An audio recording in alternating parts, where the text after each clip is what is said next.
I'm Dr. James McAvoy. I'm a senior lecturer in the School of Life Sciences and the Environment in the Department of Biological Sciences here at Royal Holloway, University of London.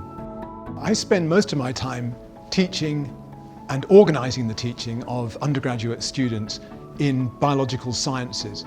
And a lot of my teaching involves the introductory chemistry courses that those students have to take, biological chemistry that they need to go on for the rest of their programme in biomedical science or biochemistry or molecular biology. Besides teaching, I also supervise some research projects, some done by undergraduate students and others done by master's level students.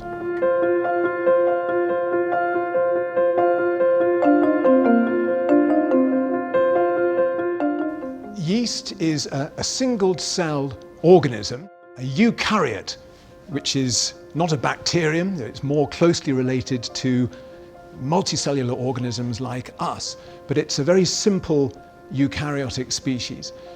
And the dried yeast that you buy in the shops for your baking can be activated just by adding it to a sugar solution, and it starts to respire.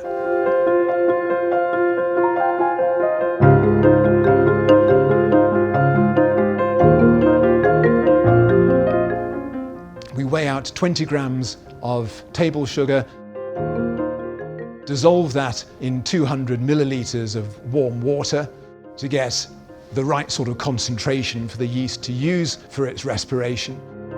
And once that's dissolved, we can then add the dried yeast and stirring it around and swirling it around in the flask so that that yeast is dissolved and activated and starts to grow and respire.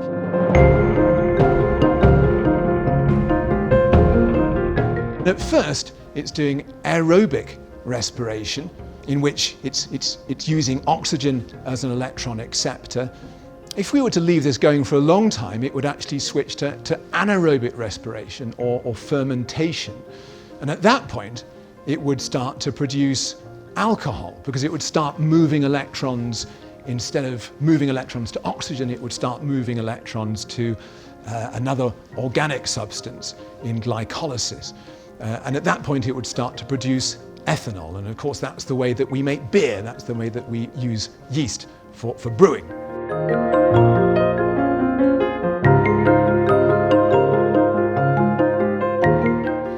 And redox reactions are a particular set of chemical reactions which involve transferring electrons from one atom or species to another.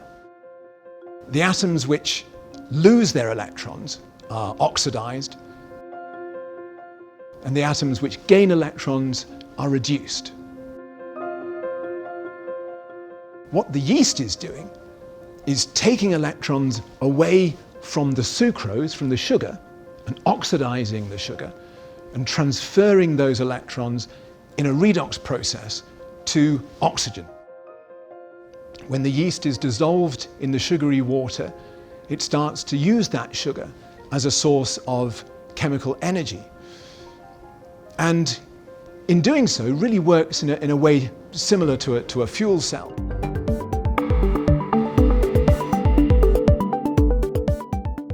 The fuel cell in the car is doing something similar, except instead of using sucrose as a fuel, it's using hydrogen gas. So it's oxidizing the hydrogen gas. Again, transferring those electrons to oxygen, which has a high affinity for electrons, and producing water as a byproduct.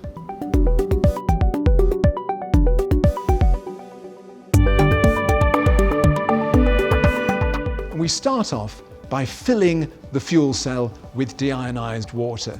We use a syringe to suck the water through these plastic pipes up through the fuel cell, making sure that those plates are all covered with water. And once it's all submerged with water, we can then attach a battery.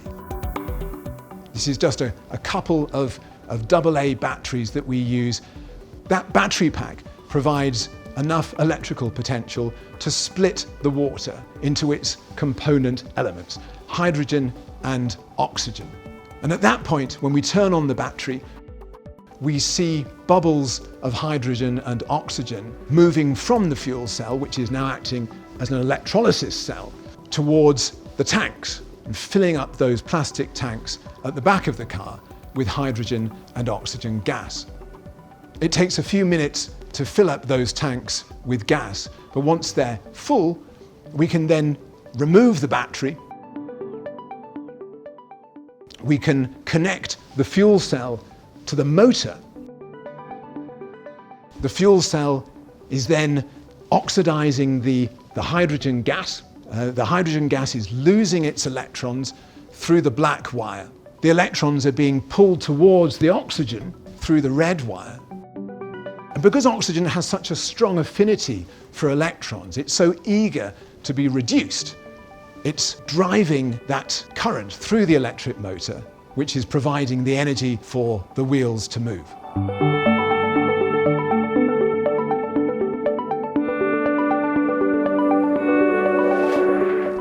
A fuel cell is different from a battery, even though they both use redox energy and drive an electric current around a circuit. A battery has to be recharged with electricity to reset the chemical components to their original state. But a fuel cell works with chemical fuels, in this case, hydrogen and oxygen gas. And that has real advantages.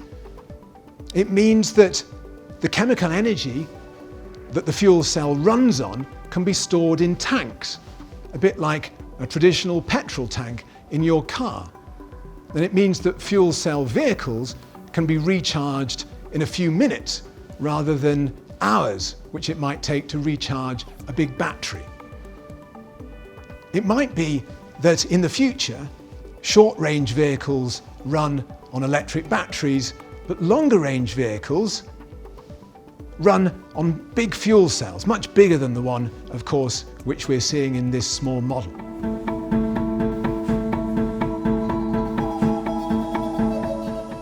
These reactions are important because they're the kinds of reactions that give life energy.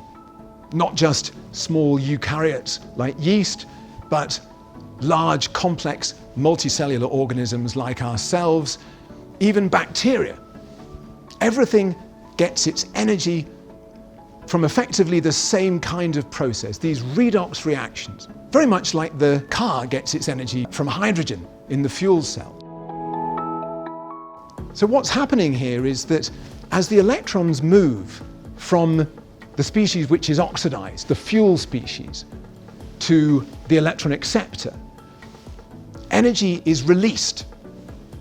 And that's very important. It's released as the electrons go downhill in energy from the fuel down to the oxygen. Now, in the car, that energy can drive an electric current, and it drives an electric motor. Of course, life doesn't work like that. Instead of being used to drive an electric current, the energy which is gained from the fuel is trapped in molecules like ATP and NADH. These are energy-carrying currency molecules. They're called currency because they can be used universally through different processes in the body to release chemical energy or redox energy where required.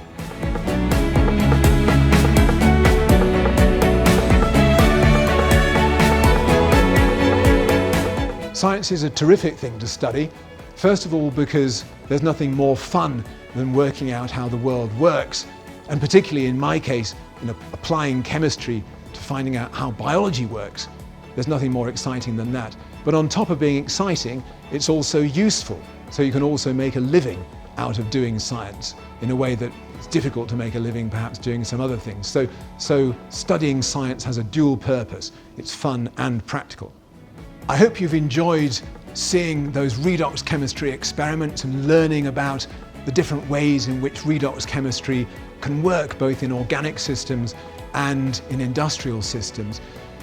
Whatever stage you're at in your scientific career, the best way to learn science and the best way to discover a love for science is to get hands-on. And if you'd like to try these experiments for yourself and find out where you can buy the car and the recipe for the yeast fermentation experiment, then you can click on the link in the further information section on the website.